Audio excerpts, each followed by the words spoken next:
로마서 8장 1절 2절 같이 읽겠습니다. 시작. 그러므로 이제 그리스도 예수 안에 있는 자에게는 결코 정죄함이 없나니 이는 그리스도 예수 안에 있는 생명의 성령의 법이 죄와 사망의 법에서 너를 해방하였음이라. 아멘. 예수님을 믿지만 여전히 불안하고 예수님을 알지만 여전히 두려운 사람들이 있습니다. 교회를 다니면서도 늘 걱정이 많고 마음이 답답해서 하나님이 없는 것만 같은 비참함 가운데 놓인 사람들이 있습니다. 어렸을 때부터 교회 다녔고 교회에서 봉사도 열심히 했으며 성가대도 하고 단기 선교도 다녀오고 청년부 회장도 하고 집사가 되고 장로가 되고 목사가 되었지만 결정적인 순간에 하나님을 모르는 사람처럼 말하고 행동하는 사람들이 있습니다. 어떤 분은 예수님을 믿고 구원을 받으면 전혀 죄를 짓지 아니하고 모든 죄책함으로부터 자유함을 누리며 살게 된다고 말합니다. 하지만 성경은 예수님을 믿는데도 불구하고 여전히 죄에 넘어지고 구원을 받았음에도 불구하고 여전히 죄책감에 눌려 살아가는 사람이 있음을 보여줍니다. 왜일까요? 구원을 받았지만 아직 우리의 구원은 완전하지 않기 때문입니다. 구원을 받았지만 우리의 구원은 끝까지 예수님과 함께 믿음으로 싸워 이겨 완성해 나가야 하는 것이기 때문입니다. 예수님의 최측근들로 예수님과 함께 항상 동행하였던 예수님의 제자들마저도 십자가 고난의 때에 예수님을 배반하여 도망을 쳤습니다. 수제자 베드로는 예수님을 모른다고 3번이나 부인했습니다. 도마는 예수님께서 부활하셨다고 하는 다른 제자들의 증언을 들었을 때 내가 예수님의 손에 못자국과 옆구리의 창자국을 만져보지 않고서는 믿을 수가 없다라고 말했습니다. 이후 베드로가 회개하지 않았더라면, 이후 예수님이 도마 앞에 나타나지 않으셨더라면 예수님의 제자이자 예수님과 동행했던 베드로와 도마도 어쩌면 구원받지 못하는 사람이 되었을지도 모릅니다. 가룟 유다 역시도 예수님 곁에 항상 함께하던 사람이었습니다. 특별히 회계를 맡아서 돈을 관리할 만큼 예수님과 다른 제자들에게 인정을 받았던 사람으로 보입니다.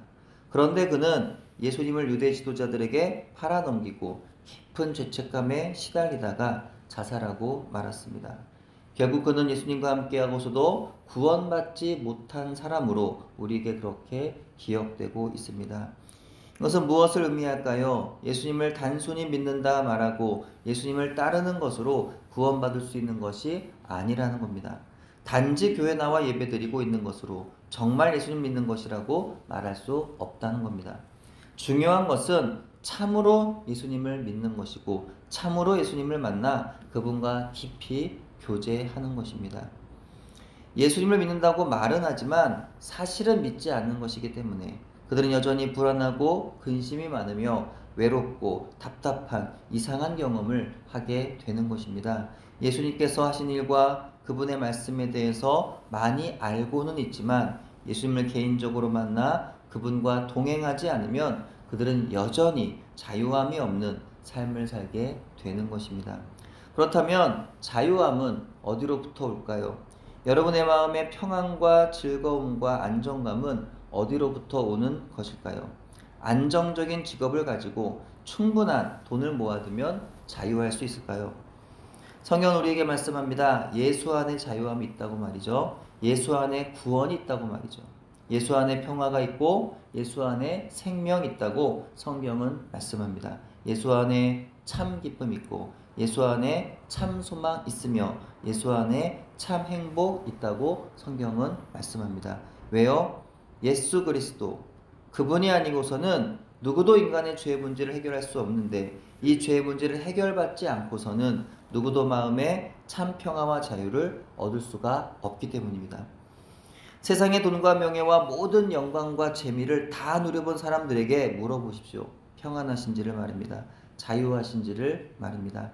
살면서 지은 모든 죄들을 예수 그리스도의 십자가의 보혈로 하나님 앞에서 해결받지 못하고서 살아가는 인생들에게 아무리 많은 재물과 권력과 명예가 있은들 마음이 평안할 수 없습니다. 늘 근심과 후회와 탄식이 떠나질 않는 겁니다. 로마서 8장은 기독교 신앙의 성소 중의 지성소라고 불립니다. 이것은 우리가 성도로서 누리는 가장 놀라운 복을 우리 앞에 펼쳐 보여줍니다. 하나님의 정죄로부터 자유로워지고 하나님의 성령이 내주하시며 하나님의 가족으로 양자되고 부활의 영광에 참여하게 되며 우리를 위한 하나님의 사랑으로 인하여 그리고 그 모든 삶의 환경에서 우리에게 좋은 것을 가져다 주시는 하나님의 약속으로 인하여 소망이 넘치는 말씀으로 가득합니다. 이 모든 은혜가 바로 예수 그리스도 안에서 우리에게 주어지는 놀라운 은혜이며 넘치는 축복입니다. 그러므로 이 모든 은혜와 축복은 예수님을 참으로 믿고 의지하는 모든 이들에게 주어집니다. 우리에게 이 엄청난 영광의 혜택을 부여하시는 예수님을 우리가 믿어야 하는 이유는 이토록 차고 넘치는 것입니다. 본문 로마서 8장 1절과 2절에서 바울은 선포합니다. 그러므로 이제 그리스도 예수 안에 있는 자에게는 결코 정죄함이 없나니 이는 그리스도 예수 안에 있는 생명의 성령의 법이 죄와 사망의 법에서 너를 해방하였습니다. 바울은 그리스도 예수 안에 있으면 정죄함이 없다라고 말합니다. 이는 그리스도 예수 안에 있는 생명의 성령의 법이 죄와 사망의 법에서 우리를 해방하였기 때문입니다. 정죄함이 없다는 것은 심판이 없다는 것입니다. 바울은 8장에서 이와 같이 성령 안에서의 새로운 삶에 대하여 말하고 있습니다. 요한 웨슬리는 로마서 8장 1절의 본문으로 5번을 설교했습니다. 그는 본문을 가지고 성령의 첫 열매라는 제목으로 설교하여 1746년에 출판된 설교집에 수록하였는데 그가 전한 성령의 첫 열매는 죄로부터의 해방이었습니다. 예수 그리스도 안에서는 예수 그리스도 안에 사는 자와 성령을 따라서 사는 자는 정죄를 받는 일이 결코 없으며 죄와 정죄감으로부터 해방을 받게 된다고 그는 설교했습니다. 요한 웨슬리는 이 설교를 시작하면서 본문의 그리스도 예수 안에 있는 사람들이란 그리스도를 참으로 믿고 있는 사람들, 믿음으로 의롭다함을 얻고 주 예수 그리스도를 통해 하나님과 화평하게 된 사람들, 육신이 아닌 성령을 따라서 사는 사람들을 의미한다고 했습니다. 하나님께서 그들의 모든 불의를 용서하셨기 때문에 그들은 정죄받는 일이 결코 없다라고 말했습니다. 그들 안에 본성의 부패가 아직 남아있어 그들의 마음속에 교만과 허영, 분노와 유욕과 악한 욕망, 그뿐 아니라 모든 종류의 죄의 씨를 가지고 있을지라도 그것에 굴복하지 않는 한, 그것들과 끊임없이 계속하여 싸우는 한 하나님의 아들이신 그리스도 예수를 믿는 믿음 안에서 정죄받는 일은 없다라고 하였습니다. 하지만 구원을 받았음에도 성도는 사망의 법이 주도할 수 있는 연약한 육체를 여전히 가지고 살아갑니다. 그렇기 때문에 예수님을 믿고 구원받았지만 아직 성화를 이루기 위하여 성도의 견인이라고 하는 과정에서 성령을 의지함으로 죄와 싸워나가야 하는 천국으로 가는 길 위에 성도는 놓여 있습니다. 그 과정에서 아직은 여전히 넘어지기도 하고 아직은 여전히 실패하기도 하는 겁니다. 구원을 받았음에도 여전히 탐욕적이고 교만하며 여전히 불안하고 두려워하며 구원을 받았음에도 아직도 남을 비판하고 판단하며 살아갈 수밖에 없는 연약함이 바로 우리의 모습이라는 것이죠. 하지만 우리는 그럼에도 불구하고 영원한 생명의 주가 되시는 예수님께 붙어만 있으면 구원을 받는 것입니다. 이것이 은혜입니다. 나로서는 할 수 없지만 예수님 안에 있으면 할 수가 있다는 것이죠. 예수 그리스도 안에 있는 자들에게 결코 정죄함이 없다는 이 말씀은 사실 우리에게는 엄청난 복음입니다. 왜냐하면 예수 그리스도 안에 있는 자임에도 불구하고 정죄함을 가지고 살아가는 사람들이 있기 때문입니다. 그들은 마치 그러므로 이제 그리스도 예수 안에 있는 자에게는 결코 정죄함이 있나니 라고 하는 다른 복음을 믿는 사람들 같습니다. 그러나 바울 사도는 분명하고도 확신 있게 그리스도 예수 안에 있는 자에게 결코 정죄함 없다고 선포합니다. 만약 그리스도인에게 정죄함이 있다면 어떻게 될까요? 그리스도인이라고 죄가 없는 것이 아닌데 차라리 그리스도인이 아니면 더 나을지도 모릅니다. 그리스도인이라는 이름이 부끄럽게도 매일같이 정죄받을 것입니다. 예배를 빠졌다고, 예배 전심이 아니었다고, 욕심을 품었다고, 용서하지 못했다고, 음란했다고, 위선적이었다고, 믿음이 없었다고, 하나님보다 사람들의 말에 귀를 기울였다고, 예수님을 부끄럽게 여겼다고, 하루에 수십, 수백 번에 이르도록 정죄를 받아야 했을 것입니다. 또한 그 죄에 대한 처벌을 매일같이 받아야 했을 겁니다. 상상하면 끔찍합니다. 구약시대와 같이 매일같이 번제를 드리진 않아도 매일같이 죄의 용서를 눈물로 구하며 하나님 앞에서 떨어야 했을 겁니다. 오늘은 또 무슨 벌을 받아야 하나 두려워 살 수가 없을 것입니다. 차라리 죽는 게 나을 것입니다. 하지만 다행인 것은 그리스도 예수 안에서 정죄도 없고 처벌도 없다는 것이죠. 얼마나 큰 은혜입니까? 얼마나 기쁜 소식입니까? 이와 같이 우리가 큰 은혜를 받았으니 그러므로 이제 정말 중요한 것은 성령의 이끄심대로 사는 겁니다. 율법의 정죄가 없으니, 율법의 처벌도 없으니 이제 마음대로 죄짓고 살아도 괜찮고 그래도 약속대로 변함없이 구원을 받을 것이라는 의미가 아닙니다. 참으로 성령 안에 거하는 사람은 이제 육신이 아닌 영적으로 변화된 새로운 존재로서 죄를 멀리하고 성령의 이끄심을 따르게 될 것이기 때문입니다. 그리고 무엇보다 중요한 것은 성령의 이끄심을 따르되 성령의 이끄신 은혜로 하나님을 더욱 아는 것입니다. 예수님과 더욱 친밀한 교제를 가지는 겁니다. 내가 하나님의 자녀임을 내 안에 계시는 성령께서 증언하시니 그 믿음으로 사는 겁니다. 성령 안에서 말씀과 기도로 예수님을 더욱 닮아 거룩하여져서 지금까지 나를 위해 살아온 인생을 중단하고 이제 하나님의 영광을 위해 살아가는 것입니다. 철로역정에 등장하는 크리스천의 모습은 복음을 처음 접한 모든 그리스도인들의 천국을 향한 여정을 아주 잘 담아내고 있습니다. 예수님을 믿고 구원을 받았지만 여전히 죄의 짐을 해결하지 못하여 그 죄를 벗기 위한 천국 도시로의 무거운 발걸음을 걷기 시작한 사람이 바로 크리스천이었습니다. 근데 그의 천국을 향하는 여정으로의 발목을 잡았던 것이 바로 율법이었습니다.